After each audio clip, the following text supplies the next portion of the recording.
घरे बैठी खाई राजा जी। लेली ना लोने पे टेम्पू सजनवा सीमान महाराजगंज चलाई राजा जी। लेली ना लोने पे टेम्पू बलमुआ छपरा सिवान चलाई राजा जी।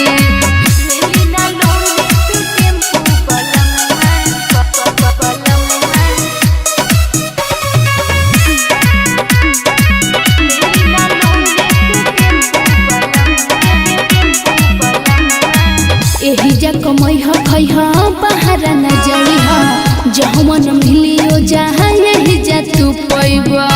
अरे राजा सुना इहाँ के कमैला से चली न घरम हो गई डिसाइड जब इहाँ न रहम। बुझी बात छोड़ी के न जाए राजा जी। लेली ना लोने पे टेम्पू सजनवा सीमान महाराजगंज चलाई राजा जी। लेली ना लोने पे टेम्पू सजनवा अपराधा काशी मोर चलाई राजा जी।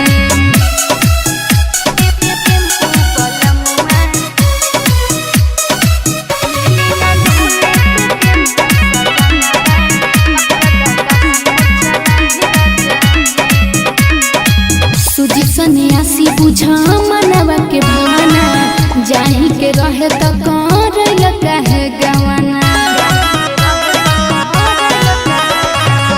हम नहीं जाने ऐसा नहीं मजबूरी तोहरा सन की हम बनावत दूरी। कहता नि जहाँ जाके लाई राजा जी। लेली ना लोने पे टेम्पू सजनवा सीमान महाराजगंज चलाई राजा जी। लेली ना लोने पे टेम्पू बलमुआ छपरा सिवान चलाई राजा जी। अरे चलाई Top Sound Music।